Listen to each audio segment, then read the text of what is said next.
Warrior as a process became a commitment to helping guys shift from lying to living. Guys will lie about how much money they want. They'll lie about the situation with their kids. And they just lie. And so the first wave is, how do you get guys to tell the truth? How do you know what to believe and what not to believe? Yeah, there's a lot of information these days. That's a good question. I mean, there's just a lot of bullshit too. Like, how do you know? Like, if you go on social media, you go on TikTok, you go on Instagram, you go on any news outlet, how do you know when you're reading bullshit or you're not reading bullshit? Right. How do you know if your beliefs are right or they're wrong? How do we even know what truth is? So we stripped away the word truth because it was just all over the place. We just said, what are the facts? All right, guys. Garrett J here from Wake Up Warrior. We are in Las Vegas. This man's about to speak in front of 5,000 people. Thanks for coming on. I appreciate it, man. I'm excited to be here. Yeah, we've been talking for a while trying to set this up. Yeah, I know. It's been a minute. We was in California and then moved to Miami, and now we're in Vegas, and now here we go. Yeah, you're doing God's work, helping these men out, man. Oh, So going a big way. Appreciate it. What are some common issues you're seeing with these young men these days? Oh, well, you got the young men issues, and then you got the old men issues, right? These are two different issues, but they're all brewing in a very similar fashion. The genesis of all of it is lying. So, like, no matter how you look at it, like the young guys in the 20s are facing situations none of us in our 40s and 50s faced. And then you have situations that we're facing as a consequence of the way we were raised that are now trying to heal. So, like, it's like, how do you get the young men who see truth actually better than old men? Like, social media and the digital world has created an ability for my kids to debate shit with me. Like, you can debate shit because you guys have access to all this. I mean, you got ChatGPT, you've got all the social media. My kids keep me more updated on politics than I can even keep myself updated on politics from TikTok. Now, I don't know how groundworthy that content is. What did we had? We had the Encyclopedia Britannica, and none of us fucking read. So, like, we weren't going to read the encyclopedia. We knew our world at that time was like this really small, singular thing. So whatever mom and dad said, and what you knew in your neighborhood, and what you knew at your school, that was it. We didn't even know people at other schools. The idea of traveling, the idea that other dudes were rich, you didn't have point of view. We had nothing. We were poor. We grew up with other poor kids. We went to the same school. We didn't see anything else. We didn't have anything to cross-reference it against. You guys get to see all the young dudes with Bugattis and Ferraris and all the money and the wealth and the possibility. So it's a blessing for the young men because they get to see this a possibility we never could see. We had no possibility. It was just who you know. That's why there's so many more wealthy young people than there were when we grew up. Technology's allowed that, but also just the perspective. The older guys, though, are fucked in a different way. So the fuck over here is that nothing's ever good enough for the young guys. And everybody thinks they should have all the shit right now. I'm 25. I should drive Ferraris and Lamborghinis because I saw 25 guys around the world who are doing this. That is not the experience of 99% of young men, right? But they all feel like they should. The boys are also trapped there because these women, their age, are now dating guys my age. So they're trapped in a dating chaotic place too because, like, well, how do I deal with this over here? Because most of the girls my age are hanging out with guys that are 2 decades older than me. And let's phrase it, a 28-year-old guy is not going to compete with a 52-year-old who's bankrolling hundreds of millions of dollars. Like, there's no competition. It's the wisdom, the experience, the patience. This guy, the young guy, is going to be triggered as shit, young, stallion. And the old guy's like, hey, bro, I've already played this game. This girl's fun. They don't react to the same shit with these young girls. So you're seeing this weird thing unfold. But our focus has really been trying to help married dudes. Although the principles of Warriors Way work for all guys, it's how do you help a married guy who has been married for 20 years, 15 years. He's got 2, 3, 4 kids. He's running a business.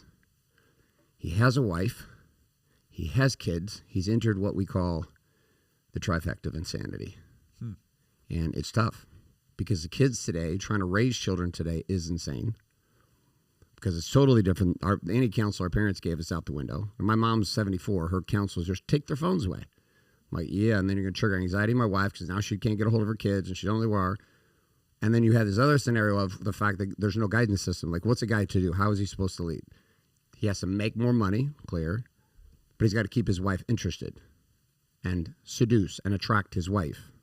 But most of these relationships go dead, so the guy controls the one thing he can control, which is make money. But then the wife feels disconnected, which is why we have the highest cheating and affairs executed by women than has ever existed.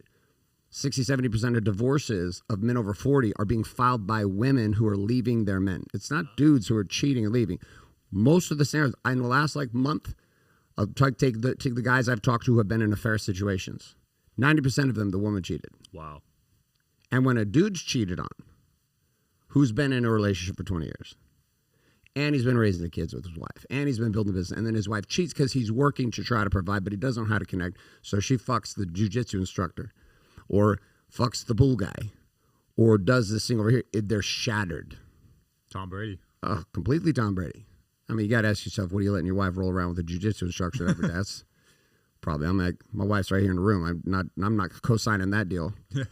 So it's tough, and it's a challenge we've been facing, and something we've been fixing for the last 13 years, and it's working in a tremendous way with what we've done. But it all comes back down to the same thing. Can you get people to tell the truth? That's it. Can I get you, Sam, to own the full truth of your world? Just what is it? Now, your generation likes to talk about truth, and they do it well. They want to expose the lies everywhere, and that's powerful. But the question is, once I expose the lies in myself, so most people want to expose the lies in everyone else. Right. Oh, look at Sam. I found this shit out about him. I knew it. Meanwhile, they ignore all the bullshit that's going on in them. That's all social media commenting. Just fucking chaos of people. Right? Just projection at its highest form. People who are just full of shit, hate their lives, miserable with themselves. Here's my purpose. Oh, I'll just persecute Sam because I don't like his hair. I don't like his glasses. When in truth, when I look in the mirror, all I see is a worthless piece of shit that's not doing anything with his life. And so instead of confronting that truth, I'm going to just point it at you. Married guys don't do that. The older dudes, they don't fucking around on social media. They just project it on their wives. So all the pain, all the pressure, they'll be one way in business and then come home and dump it on her. Right. Dump it on the kids. And that's what I did. I didn't know any other way. It's called reactivity. And it's very difficult because you got guys who've been scarred for decades trying to figure this game out. Sexless marriages, horrendously high. Like these guys are married, they've committed to one vagina, and they're having sex once every 2 to 3 weeks. And when they're having it, it's vaginal masturbation. But dudes are driven by sex. Period. Doesn't matter if you're taking tea or not. Right? Guys want to have sex. And men who are married want to have sex with their wives. The only problem is most guys have fucked this up so bad in how they've dealt with their wife that she has shut down and turned off. So then comes the next challenge. These guys get a divorce. And this woman they were with, who was pushing away sex forever, all of a sudden becomes a complete slut. Fucks 9 guys in the next 2 months, goes to the gym, gets fit, and he's looking at me going, what the fuck? All I wanted was to have sex with this woman. I chose her. And now she's down the street having sex with dudes at the bar, going to the fucking club, going to parties with her friends, acting like she's 20 years old and fucking everybody. And that was the truth we revealed at Warrior, which is inside every woman, not one exception, is a slut and a stripper. But we look at slut as a bad conversation. It just means a woman that wants to come and have sex. She wants to be sexual. That's the technical definition of being a slut. That's what we just made it such a bad thing. But women want it. My wife and I sat in therapy, like 2016. And we were at this breaking point with sex and intimacy because I was like, this thing's either going to turn or we're going to be done.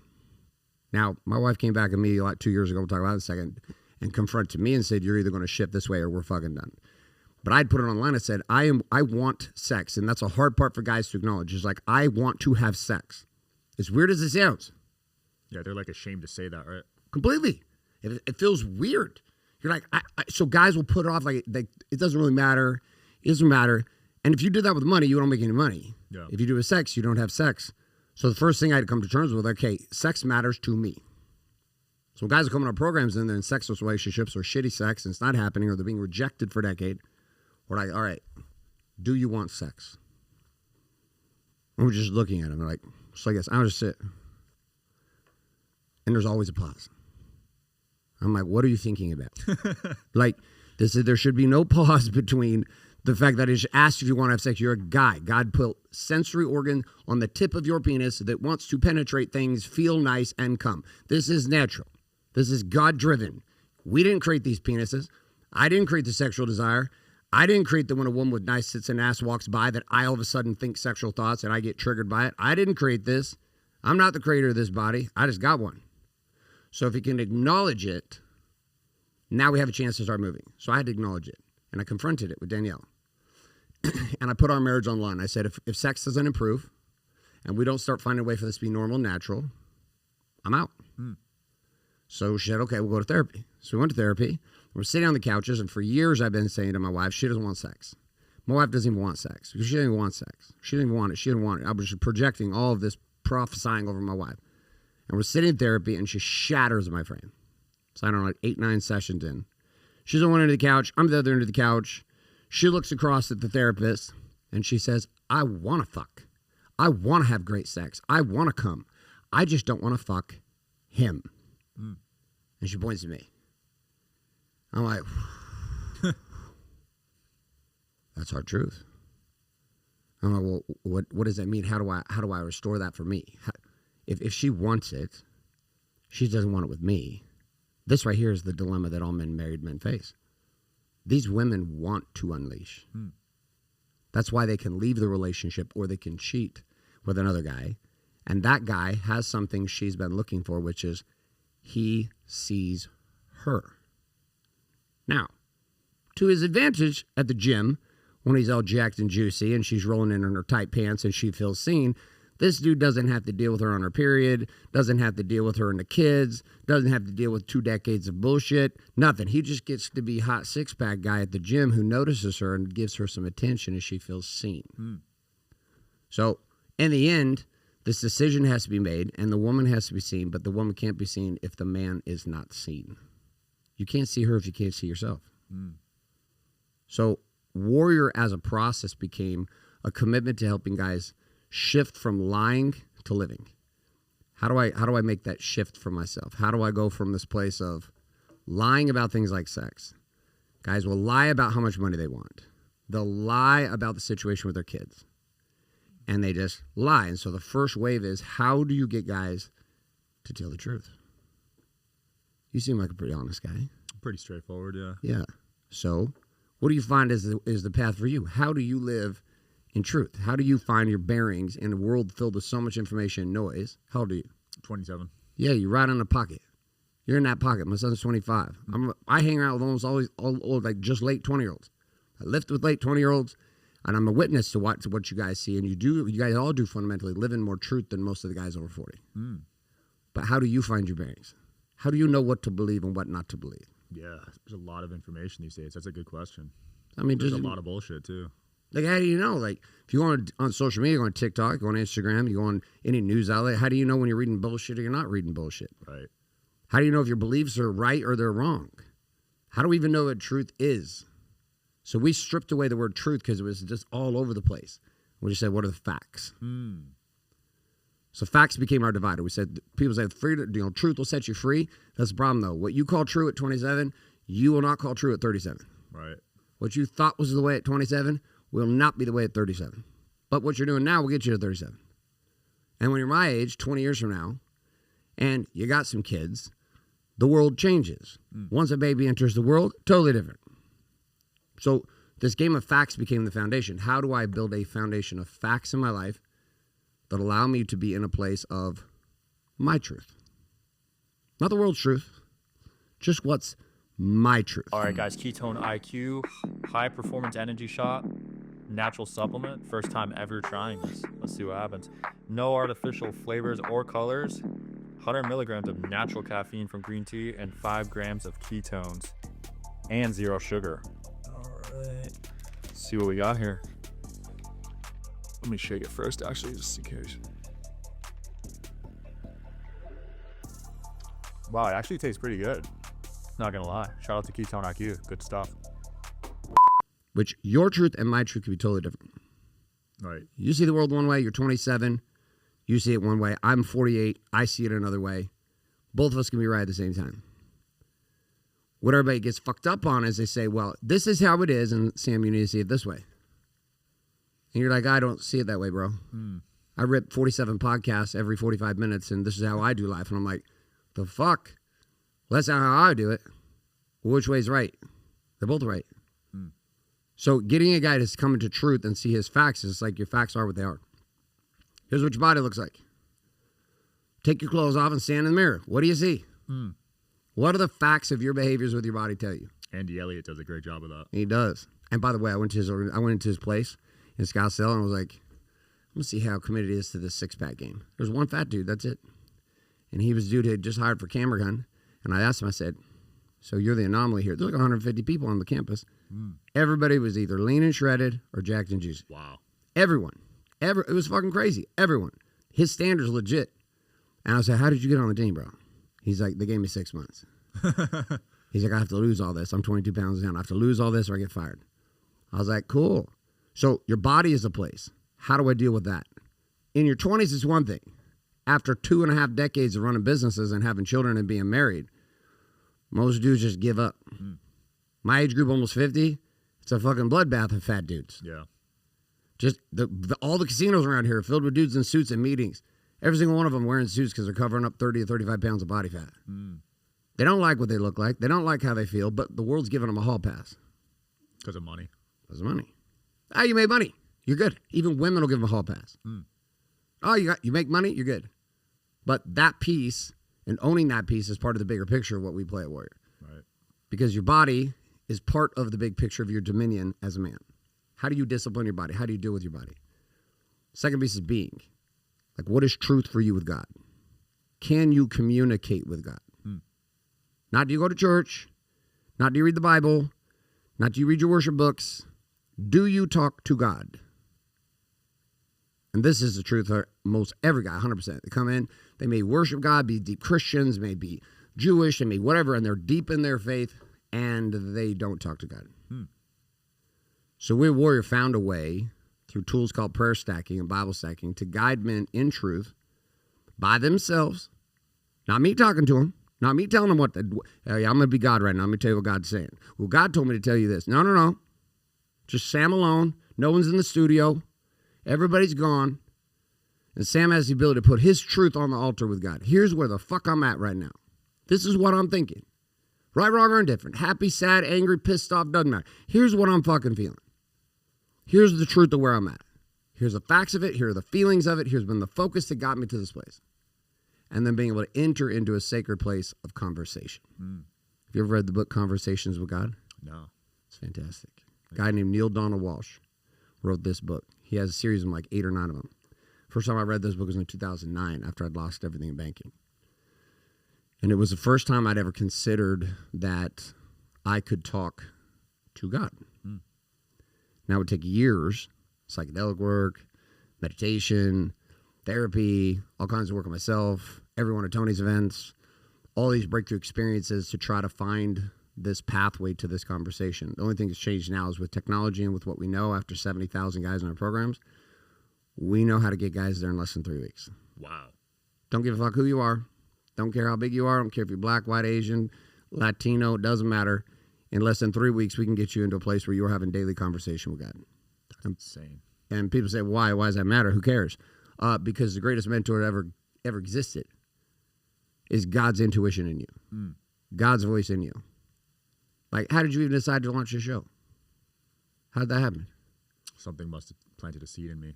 Yeah, you saw it somewhere. Like, do you remember the day you decided that I'm going to launch a digital social hour and become one of the top podcasters in the game? I mean, you've only been doing this 3 years. Yeah. It's incredible. But there was a genesis for that thought, and that thought didn't come from outside of you. It came from inside of you. Do you remember when it was? Yeah. Was it like a weekend? Were you like having a moment? Were you on a podcast and you thought it? It was during my lowest moment, actually. We're in a dark place? Yeah. What was going on? Just no purpose in life. I had a ton of money, but no friends, no family support, and no meaning at the time. It's heavy. Yeah, just a ton of cash, and I didn't even know what to do. Yeah. We were driving around in Golden Beach when we moved to Miami, and I took the whole week off for Christmas. And we got this golf cart with like 6 seats on it. My wife thought it was too big, but I was like, no, we're going to roll the whole crew in. It'll be good. So we can drive to the neighborhood and go to the private beach where we live. And we'd been doing this for like 5 or 6 days straight. And I didn't work at all. I didn't do anything. By like the 6th day, I was like, if this was my life, I'd fucking shoot myself in less than a month. Like, this is horrible. And people are like, how's that possible? You have all the cars you want. You have a beautiful wife. You have a beautiful house. You've got all the things. You've got all the impact. You've got all the influence. You've got all these things. You can run big events. You got to influence all these people. And yeah, for that week, I had a purpose that was amazing for about 4 days, which is pouring to my kids and my wife. So when guys tell me my only purpose in life is supporting my children, my wife, or my children, my wife, liars. It doesn't last. Yeah, I don't buy that. Don't buy it because it's bullshit. And the only people that say it are typically broke dudes who can't make money. It's like somebody coming to you saying, well, I would never have the cars or the house that you have. And you're like, well, that's because you can't buy them. If you could buy them and told me that, we'd have a totally different conversation. So when you have all of that, darkness comes at the peak. This was what people don't see. They think that darkness is somehow that we get into the pits in life as guys because something's all fucked up, that we're not doing anything right. We can get into a pit when things like are bad, but we can be at a peak where you obtained the wealth at like 24, and you're like, I just fucking won the game better than 98% of any old dude on the planet. I'm financially free. And here you are at this peak, free financially. By all strokes of imagination, you should be the fucking guy. But to you felt like what? I felt like shit. I was sleeping 12 hours a day, waking up groggy. Didn't know what to do on a daily basis, honestly. And so the default to that, when you get to the peak and it starts, the new becomes normal and the normal becomes numb.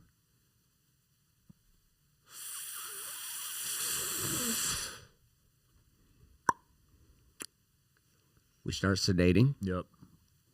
Or we say, okay, I need to get more money. That's the problem. If I get more money. Or if I get a really hot, super hot girlfriend, then I'll be happy. And then you get that super hot girlfriend with the tits you always wanted and the ass you always wanted, who tells you everything, laughs at all your fucking jokes, and thinks you're the greatest thing ever. And guess what? She'll become normal. And then you'll become numb. And then you'll be back to... Or you think you can fuck your way to happy. That's a lot of the young guys now, too. And now the old guys. Yeah, I see that. Maybe if I just put my penis in 100 vaginas, I'll be happy. Maybe if I come on 5 women's faces, I'll feel happy. And it never ends. So this process of happy in our guys' lives is about the journey between these two places, knowing that no matter where you get, there's another place. And the point isn't to get...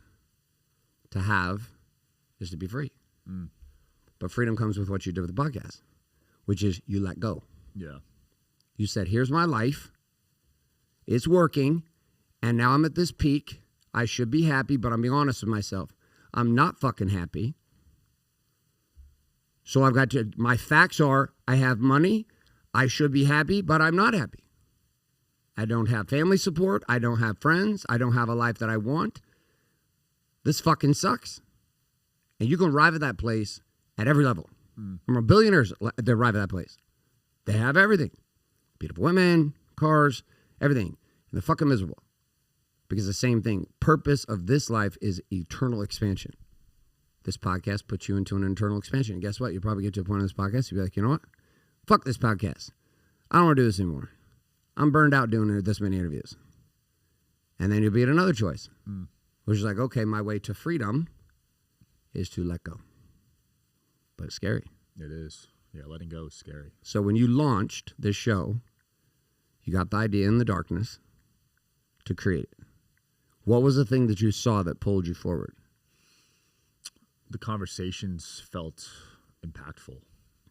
You know what I mean? Like it felt like a lot of value was being created from the conversations. And then I would get messages and I would get people coming up to me, like saying I changed their life. And I was like, wow, no business I ever started before this did that.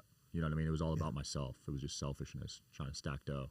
But this business is like, yeah, I'm stacking some dough, but I'm also impacting a lot of people. Yeah. This is the shift. That shift right there. And the fact that you're making this shift in your 20s is fucking ridiculous. Because most guys get trapped in this game, and then they wake up in these massive prisons in 40s and 50s. Only now they've got the family, the kids, the wife, and the life, and they're sitting in this place going, I fucking hate my life. And now half my life is over. Richard Rohr wrote a book called Falling Upwards. And he's a Francian monk in the Catholic Church. Very good author. And he writes this concept about how men, when they start to hit their 40s and 50s, will start to enter the stage that you entered in your 20s, which, interestingly enough, it's sliding down. Technology slid it down. That's why you're seeing midlife crises with young guys in their late 20s. Bro, we couldn't fucking spell our names in our early 20s. We were fucking idiots. Compared to how smart you guys, we were stupid. The thing we did have is we had street savage. We just worked. We didn't have this idea that you should just be retired. No, we just worked. So that was the only way of doing it. You just fucking grind. That's why you see so much of the grind from the older dudes.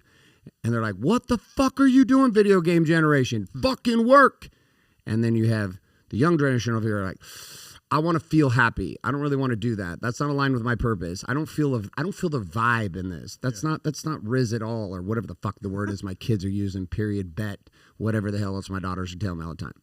And that's healthy if it's applied to work. So this conversation with God is what happened to you. Without me knowing, I think you're right. And that's how it always happens. We don't even know what's happening. Inspiration from the inside to build something great, a life that's great, a podcast that you're doing, all is driven by this thing inside of us. But most of us are looking out here. See, even listening to this show, the show is the show, but the show's there as a trigger to activate things inside of you. That's why you feel such a reward from doing it. It's why I do what I do. If I wanted to just make money, leading men is not the easiest path.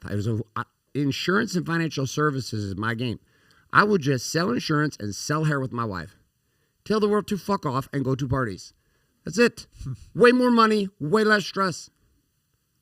But guess where I'd end up? In the same black pit you were in. No sense of purpose because there's no service. And the only way in the second chapter of life to be able to feel that life matters is to begin to give back. It's to serve. Coach, guide, inspire, mentor. That's why there's so many people not getting it. Your fastest path to become the next version of you was to create this. This was all about you. It wasn't about me and being on the show or any of the thousands of people who've been on. How many have been on the show so far? 1,400. 1,400 people. It wasn't about them.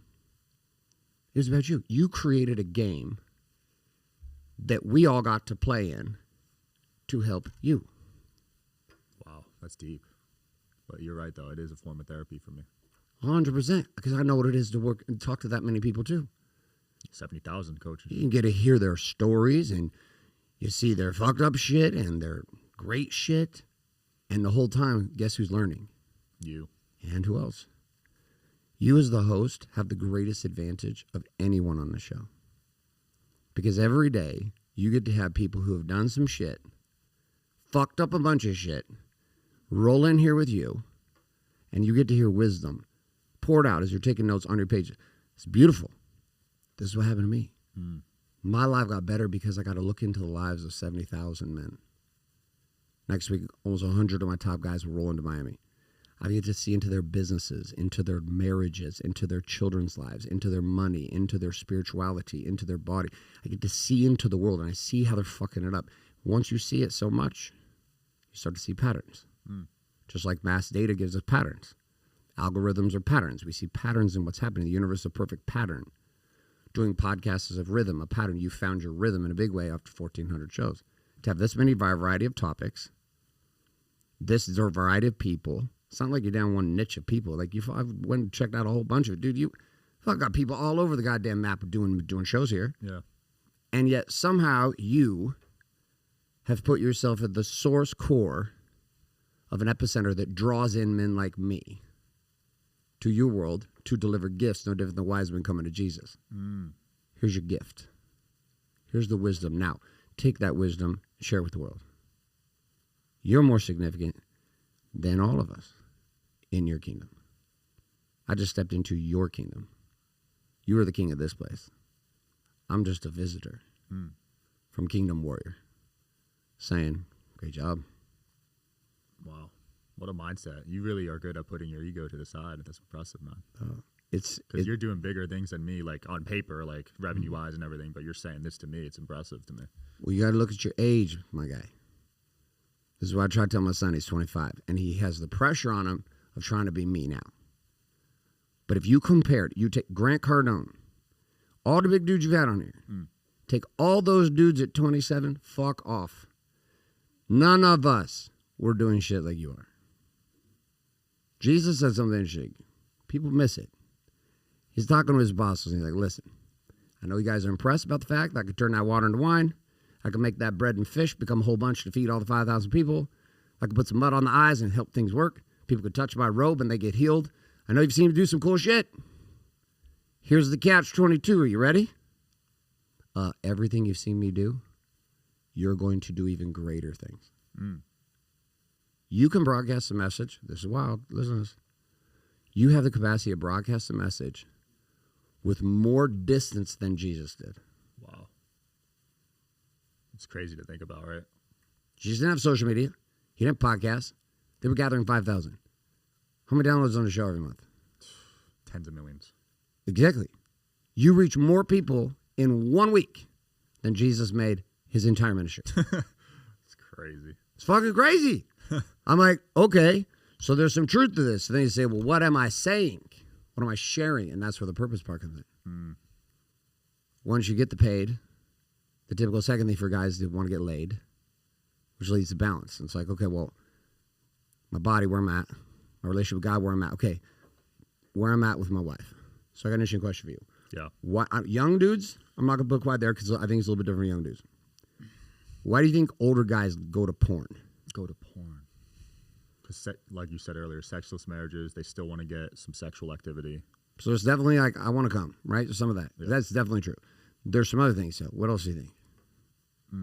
Insecurity about their body, physical health. For sure. So they don't feel comfortable even. There's dudes so overweight in their marriage, they're embarrassed to even have sex with their wife. Wow. And some of these dudes are married to pretty hot women. And some of those women want to fuck, so they don't care. They're just going to get on it anyways. And some of these women are just like, what's happening here? It's also easy to access. Super easy. It's everywhere, dude. I mean, fuck, Instagram. Instagram has more asses on it than we could access in like bra ads and Sports Illustrated when we were young. You had to have somebody's dad or brother who stocked up Playboys in some little chest of drawers over here that we could find. No, hell no. You got to turn your fucking phones on. You got the most graphic shit all day long. And the stuff on Instagram, they wouldn't even put on swimsuit magazines when I was growing up. Wow. And all day long, you guys are being bombarded by asses and tits and sex and sexual innuendos. We didn't have that shit, dude. We didn't have any of that. You had to go hunting for it. Dudes would jerk off to bra ads in the JCPenney magazine.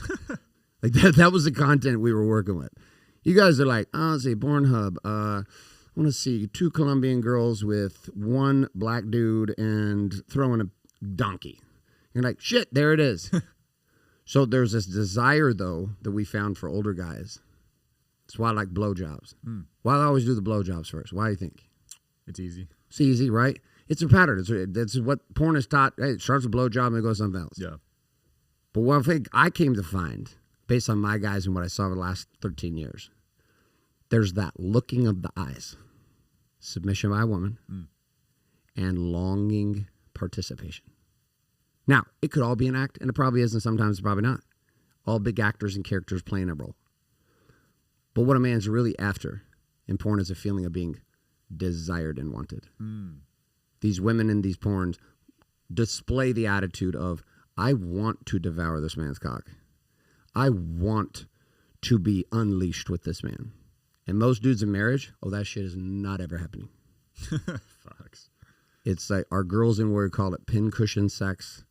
Our guys call it vaginal masturbation, where you're actually having to pump your wife's hips to cause stimulation. At that point, it's probably better off to just go jerk off in the toilet with Pornhub. Right. At least you don't feel like such a piece of shit. So balance and getting to the core truth of that, dealing with kids. It's hard. So much guilt and shame for guys. Yeah, and on my generation, 40% of us are virgins. Isn't that crazy? Craziness. Super high. Super crazy. That's like almost a coin flip. Yeah. And this piece of looking in your world, like as a parent, like I'm old enough to be your dad. In theory, I could be your father. If I'm sitting with you and in this generation with what you're facing, the truth is we don't have answers for you, but we have principles for you. Because the application of this in your world is so different. At 48, raising 5 kids with a wife is a totally different situation. Are you single? No, about to be married, actually. About to get married. You engaged? Yeah. Congratulations, This champ. year, getting married. Wow. 8 years in, man. Wow. Yeah, but I see my single friends struggling, bro. I'm so happy because that's a full-time job. Full-time job. And it's pure insanity. It's chaos. Yeah. especially in a major city, because these So- expectations on both sides. But yeah, with the females, it's insane, man. I watch it happen in Miami. Oh, Miami's one of the worst. Miami is horrendous for this for the young guys. Horrendous. Like I don't even know how they could try to compete. If you don't have money in Miami, you're screwed. You don't get anything. Yeah, and that's the unfortunate part for your entire generation. Money, like it was for us, it's only exponentially more expanded as a standard. We knew that you needed to make money, but dude, we weren't. Girls were about us, and we were making like $40,000 a year. Like if you had like a couple $1,000 a month, you were rolling. Nobody running in supercars at fucking 20.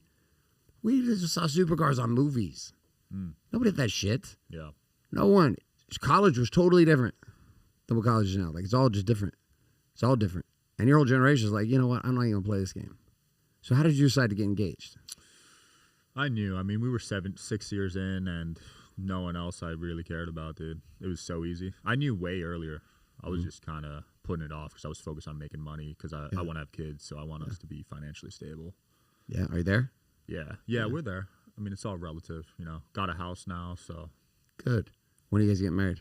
October. This year? Yeah, this year. Big. Did you guys pick a place yet? Yeah, we met in Jersey, so we're doing it there. Okay. I'm excited, man. Big step in my life for sure. It's going to change. It's going to change. Even when you've been with her for 6, 7, 8 years, even being with her, when you got engaged, did you notice the difference? There was a slight difference, yeah. It was a little more intense, I'd say. Yeah. Were you guys living together before that? Yeah. Okay. That was a big change. There's a bit. Well, do you go from dating to living together to engaged to married? The jump from engaged to married is the biggest. Really? Yeah. It changes. That's why we've guys on our programs who have been with a woman for 20 years, not married, have 4 kids. And we're like, why are you not married? Well, we don't really believe in legal paper. I'm like, I understand that, but are you committed to this woman or are you not committed to this woman? I don't care about the legal papers either. I'm saying, did you have a ceremony that said, I'm committed publicly to your family and friends that you're in? This is your girl. He's like, no. I said, then you don't know. One of the guys that came to work for me just started like 4 or 5 months ago. He'd been with her for 10 years. I was like, dude, if you're going to be working here, either get engaged and get married or break up or you're not working here. Wow. That's my version of That's your six-pack. standard, huh? I'm like, if you're going to have babies with this woman, which you did too, and you're going to be with her for 10 years, and then you're going to come into my program and support my guys, and you're going to be a guy who can't make a fucking decision, that's not going to work. So 2 weeks into it, got engaged. They're getting married this year. Same thing he felt. I married one of my guys last year. I'll marry 6 of my guys this year. All that went through divorces and are getting remarried and asked me to be the guy doing the ceremony. Same thing, everyone. I'm at the weddings. I watch it happen. I've had hundreds of guys get married over the last 10 years. Once you're married, commitment creates a container. It changes. Yeah, I'm excited, man. I did want to ask this. When the female cheats, do you think there is coming back from that? Oh, yeah. There's Think so? definitely coming back, for sure. We've created entire lines of programs that help those guys because it's a different psychological shift. It just is. Because physicality for us, like the inverse of this, which is wild. If you take a guy who cheats and it was just a stripper or it was some random one night, it's not that the woman might not in the relationship. It's not as damaging to the emotional psyche of this woman most cases. But if that guy is emotionally bonded to this other woman and spends time with her and doesn't have sex with her, it's more damaging. Wow. Because of the emotional factor with women. It's like you had a relationship with this person. Now, flip the script for guys. Guys communicate, then they want to have sex, then they want to be intimate. Meaning, I'll be open and free as long as I can come. If I can come and it's happening enough, I'll be very open and spacious with you. But for women, communicate, intimacy, then I want to fuck you. Guys are like, I feel seen when you fuck me. Women are like, I want to fuck you when I feel seen. God completely jacked the code up on purpose. So you have this come in, and if the guy's in that place and his woman cheats physically, even if it was just a one-night stand, it's hard on a guy because the physical act of sex is the primary drive for guys. Right. So when a woman does this, it's different. It shatters him different. Doesn't mean that women don't get shattered with affairs. But dudes get shattered different because the guy's psyche and ego is just built different. A lot of these guys will plummet, particularly when they're older. Because this happens, like, what does this mean to my life? We had a guy in one of my programs, his wife had been cheating for 17 years. Damn. in 7 or 8 different relationships. Holy crap. And then he found out. And by the way, this is more common than you would seem. It's not high statistics, but 10 to 15% of our guys have been through that situation with a wife who's been cheating for multiple years. Jeez. And these guys don't know. And I'm like, how do you not know, bro? And they don't know because they lied to themselves. And when you lie to yourself, you can't see. If I lie to myself, you can tell me lies, I'll believe them. But if I'm stripping myself of my lies every day, you try to lie, I feel through your lies. So the only way a guy can not get cheated on and not know is because you shut off the internal mechanism of knowing. Right. You ever been in a situation with a girl where, like, shouldn't have to say something, but you just know something's up? 100%. You feel it. Have you ever been like where you got a text from her, but you hadn't even read it yet, but you could feel the energy of it? Oh, yeah. Like she's pissed or she's happy or she's whatever? Yeah, you know. Have you ever been there just thinking about her and a text comes in, or you're thinking about somebody and like a text comes in? Yep. Same shit. But my wife does this all the time. I think she's a witch. She's got like a superpower with it. But it's this process of like, how does someone know this? It's from intuition. It's like this God inside of us knows. Like knows. That's why you and I can say, here's a different show. The feeling is different. I already know because I already watch a bunch of shows. Because it's not just us in the show right now. Yeah. What else is here? Our wives? Yeah. Our wives are here in our thoughts. Yeah. My wife's actually in the room. But what else is here? I could go loud and rowdy with you, but there's no reason to go loud and rowdy with you. What else is the feeling here? Not sure. What is it? What do you feel? Feel the energy. Yeah, it's energy. People call it energy. People call it God. People call it Holy Spirit. People call it all kinds of things. Yeah. When we feel connected, we have this energy. That connection only happens in truth. You share truth. I share truth. You share truth. I share truth. We feel connected. So the minute a man disconnects from truth, the energy goes away. So he can do all the right things with his wife, and she still doesn't feel him. Wow. That was my wife 2 years ago. She came to me 2 years ago and said, very direct. This is the problem. This is the problem with truth and living in facts. Is that if you're going to deliver them to your partner, get ready to receive them. So she came to me at the time I was in you taking these little blue feel-free tonics. I thought they were a good solution to not drink alcohol. So I was like, I'm going to try these. I know a bunch of entrepreneurs trying them. Ben Greenfield tried them. I was like, I'll try them too. Only I'm an addict. So they say 1 a day. And I was drinking like 12 a day. Jeez. My doctor said I was basically taking morphine all day. Now, there was a higher purpose to me doing this. It actually worked out well for me. But what it wasn't doing was disconnecting me from Danielle. So we were doing the trips, the vacations, the date nights, taking the kids out, doing all the right things. I was showing for the kids, running the businesses, doing the thing. But she couldn't feel me for almost a year because I was literally just high. Still operable, though. My reactivity was like at 0. I didn't get angry about anything, which was a healthy 2 years for me to not be angry at shit. It actually transitioned me to be way more calm. But she came to me, put her hand on my chest and said, hey, I need you to understand right now, I'm a powerful, valuable woman. She makes millions of dollars on her own. I make children. I raise our children. I take care of this house. I'm beautiful physically. I am high value. I can't feel you. My mind is wandering. I'm thinking about fucking other men. I'm thinking about leaving you for a man that could actually see me. I'm too good of a woman to cheat on you. But if you don't figure this shit out, we are not going to work, and I will leave. There's a statement I use in Warrior called, if the king doesn't rise, the kingdom dies. So for days, she would text me this. If the king doesn't rise, the kingdom dies. ... And don't worry, the queen leaves with the children before it burns. Wow. And I was confronted with truth. Her truth. Was I shocked? Yes. Did it put me on my heels? Yes. Did it leave me in a chaotic place for a couple weeks? It did.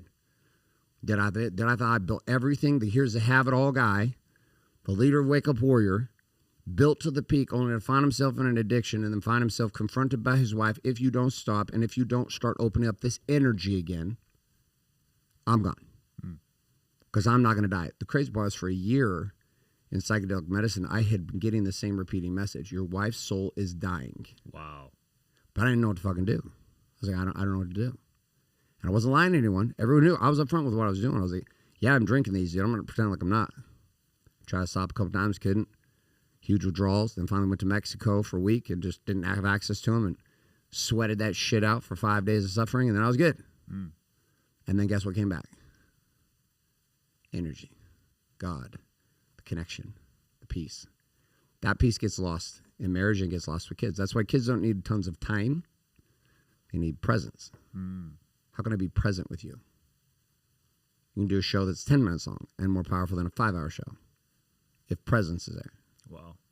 That's why you'll see speakers on stage and they're all head. Talking, saying a lot of shit, but nobody's feeling anything. Been there before.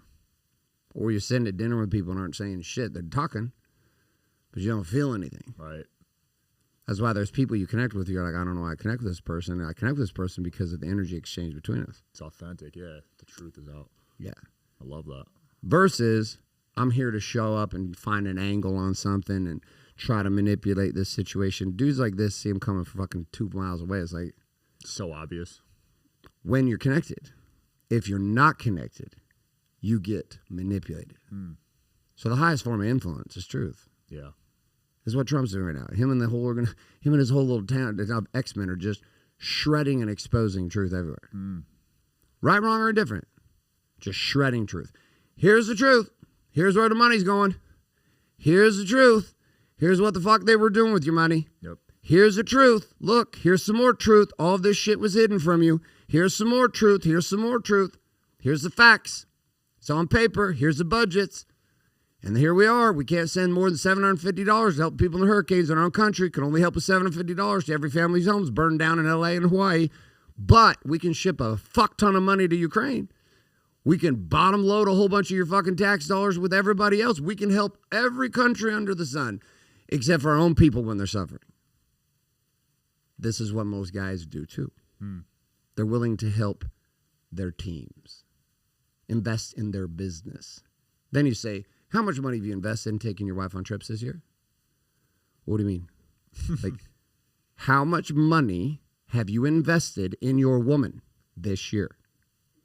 In taking her away from the children into an environment where she can be a woman, not a mom. Oh, zero. I remember come home after I was talking, we lost 40,000 ad spend one day. Just this fucked up thing one of my guys did, and so we lost it. And I was like, reverse sides. You know, it's a good learning experience. Good learning experience. We're learning things. Okay, we're good. Ordered like 6 iMacs that day, hired like 4 people that day. And I was telling my wife about this at home. I'm like, yeah, we had this situation. We like lost 40K in ad spend today, but you know, it was a good learning lesson. And we got 6 new iMacs for the team over here. And we hired these 4 people. And she's looking at me. She's like, and yesterday, when I asked you if we could redo the barbecue unit outside for $20,000, you told me there was no ROI and that I should be quiet. Wow, you fucking lost $40,000 in ad spend today? Let me tell you what that message sends to me as your wife. Your business matters and I don't. And that's the message most businessmen are sending. Well, we can't go on date night. Why can't go on date night? Well, because we can't get a babysitter. Hold the fuck up, cowboy. Because we were just talking about you solving a $3.6 million problem in your business and how you executed it perfectly. You hired these people, you moved these people, and now you're telling me, champ, that you can't figure out a nanny or a babysitter situation? Well, my wife doesn't want to let go of the kids. Hold the fuck up. I sat and watched you in a boardroom negotiate the most insane fucking deal with everybody who was a no, and you turned them all into a yes in 2 hours. But you can't influence your wife to see the power of having somebody do the laundry for her. You can't influence your wife to stand in power with her own truth and give her help at home. But you can do all this shit in the boardroom, and then you wonder why she didn't fuck you in the bedroom. Because you're a dumb fuck. That's why. But we're all stupid. Older dudes are stupid. We don't get it. It's like, oh, I don't get it until they get it. And then they say, the greatest investment I can make is myself. The next is in my woman. Love that. Because in your world building, there's no other person. No other person will have a bigger and greater impact on the ROI of your success than this woman you're marrying. Hats off to you, man. That's so facts. Yeah, my woman has been integral in my growth. Yeah. It's not even close. Like, it's her by far. What's the most significant thing that she does she to is support you or be with with you? her intuition and reading people for me. So she has saved me millions in not working with certain people. I'm looking over at my wife sitting on the beanbag because I have tested that one and lost. Oh, believe me, I have too. Many times because she's like, do not trust that person. She's even saying that about some people right now in my world. Yeah. And like, I don't like hearing it. because I like these people. I'm like, no. But I know inside, I'm like, fuck, she's probably right. I don't know why God gave these women super. And it's not like any woman on the street I'm going to listen to. It's the one who is the resident expert on me. Facts. What's your fiance's name? Ariel. So Ariel is the resident expert on Sam. No one is going to know Sam better than Ariel. Because she sees you when you're low, when you're high. She sees you when you hide, when you're on fire. Yep. And everywhere in between. Yep. She's been there the whole time, man. Garrett, this has been awesome, dude. Can't wait to do another one with you. Where can people learn from you and follow you? We have our newest book, Warrior Book 2.0, second edition. This bad boy is coming out this month. This has been like 14, 15 years in the making. Nice. We had a multiple different version of this. This has the entire curriculum of the Warrior System put together in one place. Best place to check that out is warriorbook.com. So that's like where everybody starts with us. We've sold hundreds of thousands of the original copies, and we sell them for $100 a piece when it first came out. We have thousands of guys study this book every single day. We have an app that backs it up, and software and systems and protocol. Like I'm not the I'm one of the original G's in the game of the man space. Most of the men's space movement started in the last 5 to 6 years. The red pill movement. Yep, and we have been running this bitch for 13. Long before it was cool to be authentic, long before it was cool to talk about this, and long before men were willing to be open to it. Now men are very open to it, and I'm happy for that. So warriorbook.com be a great place to start. Also follow me on Instagram, Garrett J. White. Awesome. That's it, man. It's been fun. Guys. That was one of my favorite interviews. Thanks for watching, guys. See you next time.